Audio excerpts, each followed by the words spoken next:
Muy bien, muy buenas tardes con todos. En líneas generales, yo creo que es un momento político bastante inestable todavía. Si bien es cierto, el gobierno de la presidenta Boluarte, obviamente si lo comparamos con el gobierno de Pedro Castillo, realmente la comparación hace pues ver que el gobierno va avanzando, sin dudas, ¿no? Porque el gobierno de Pedro Castillo probablemente sea uno de los peores que pueda establecer la historia republicana del país.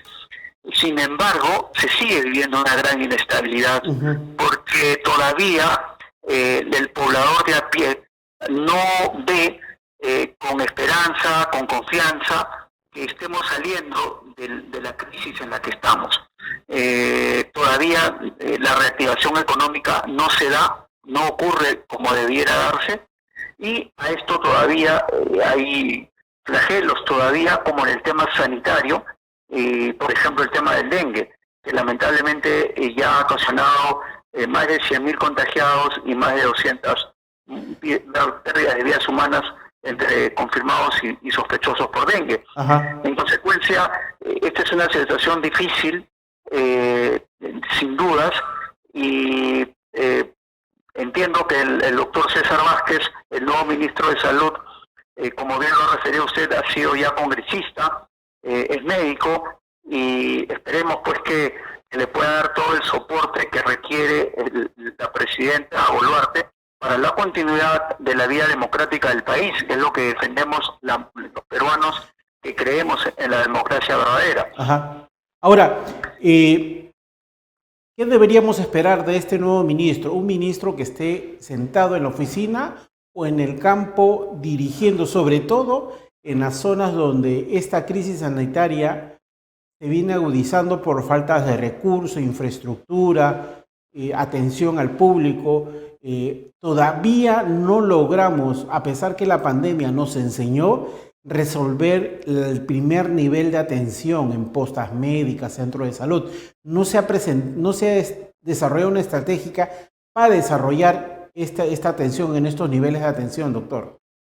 Es cierto. Estaba escuchando el preámbulo que usted dio, y creo que lo primero que tiene que ocurrir es que el nuevo ministro, a la brevedad posible, aclare y despeje las dudas que se están mencionando sobre esta acusación constitucional por el tráfico de influencias.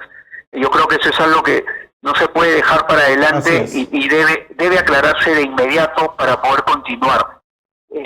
Porque la continuación, como usted bien lo dice, es un reto grande.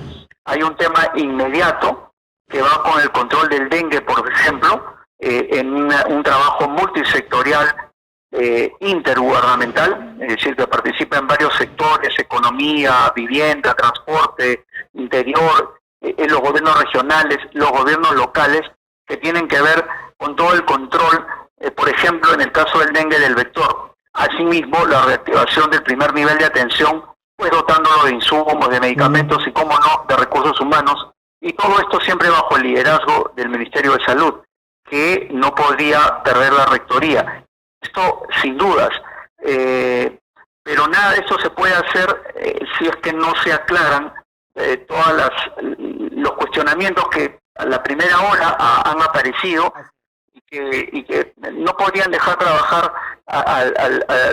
digamos, al primer funcionario del Ministerio de Salud, como es el ministro.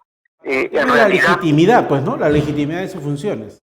Exactamente, ¿no? Porque si no, ya viene disminuido y entonces es difícil que en esas condiciones, si no se aclara el tema, que yo desconocía, naturalmente se hace pues una posición bastante débil y le va a costar muchísimo ejercer un liderazgo. Tampoco, dicho sea de paso, tampoco es una buena carta de presentación salir de las filas del partido del señor César Acuña, que también tiene innumerables cuestionamientos y por lo tanto no es, digamos, la mejor carta que podría exhibir el nuevo ministro de Salud. Yo creo que él tiene que salir al frente rápidamente para demostrar rápidamente con hechos, con contundencia, que su paso por el Ministerio de Salud podría ser diferente. Doctor Abel, ¿por qué es tan difícil tener a un representante, la primera persona más importante de la cartera de salud, tener a alguien que cumpla la idoneidad? Es tan difícil conseguir, porque basta solo recordar lo que tuvimos con el tema del señor Pedro Castillo, este médico que vendía agüita racimada, la congresista esta Portalotino, y puedo sacarle más nombres, ¿no? El doctor Zamora, Zanetti. Bueno, podemos estar cada media hora hablando de varios ministros que estuvieron. ¿Por qué no podemos elegir a alguien que sea idóneo para que dirija la cartera de salud? ¿Es tan difícil? Claro, y creo que se hace difícil y por eso empezaba hablando de la inestabilidad política. No nos olvidemos que la presidenta Boluarte no tiene un partido político. Exacto. Que no pertenece ella realmente a ninguno y no tiene ningún respaldo tampoco en el Congreso de la República por ningún partido político. Y entonces mucho me temo que para lograr algunos votos que se traduzcan en estabilidad, naturalmente hay cuotas en todos los ministerios. En consecuencia, eso a veces la puede estar limitando en escoger y también naturalmente que algunas personas que sí tienen las capacidades acepten el reto por cuanto no ven una situación clara, estable.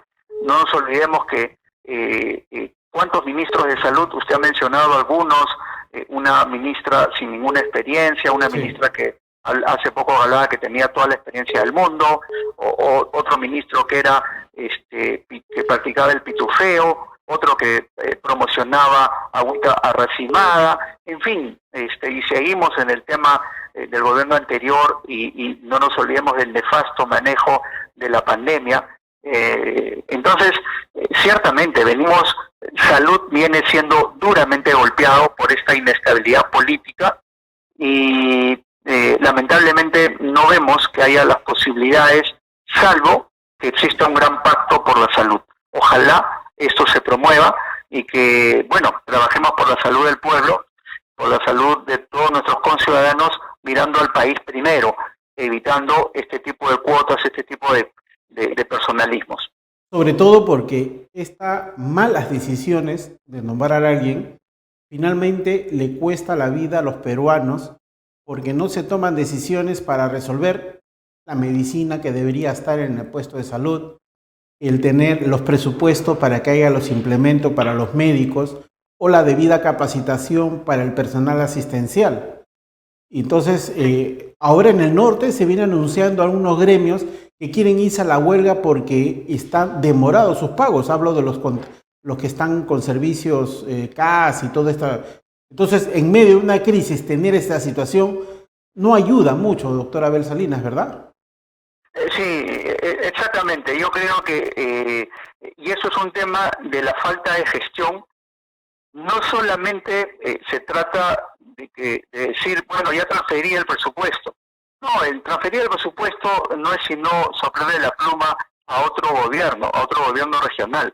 Se trata de participar en la gestión, de dar la asistencia, de dar las facilidades para que se pueda ejecutar correctamente los presupuestos, alejados de la corrupción desde luego, pero además con la viabilidad y la oportunidad, es decir, que ocurran cuando realmente se necesitan. Entonces, lamentablemente nada de eso estamos viendo. Creo que la ex ministra, reciente ex ministra, por ejemplo, se equivocaba cuando iba a enfrentarse a los gobiernos regionales o locales, incluso declarada persona no grata, cuando en realidad se trataba de acercarse, de buscar consensos y facilitar que se pudieran ejecutar los planes que están bien diseñados, pero que falta pues que aterricen, que se puedan ejecutar por falta de gestión, por falta de habilidades de liderazgo, por ejemplo.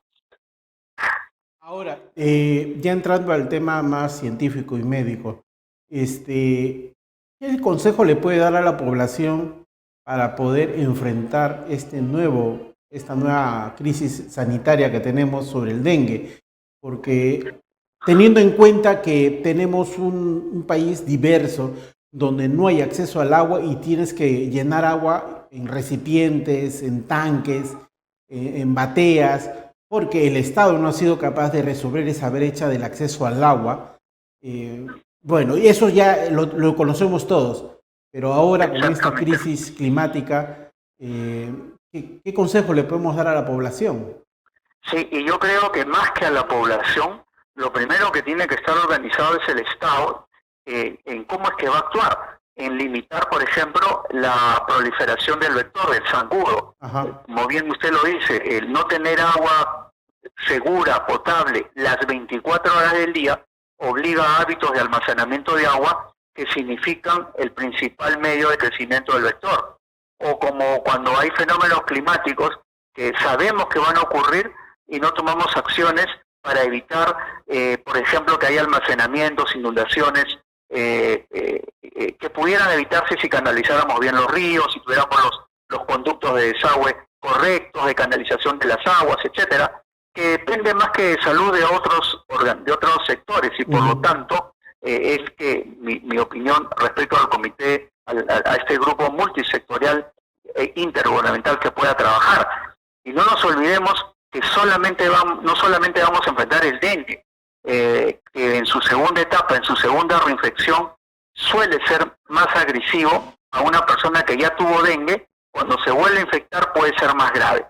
Y además, porque estamos viviendo brotes muy altos de otras infecciones virales que pueden ser influenza y que pueden ser virus sincitial respiratorio. Solamente para hablar de algunos problemas de salud pública. Y estos ameritan una reacción rápida del Ministerio de Salud, que hasta el momento no la vemos.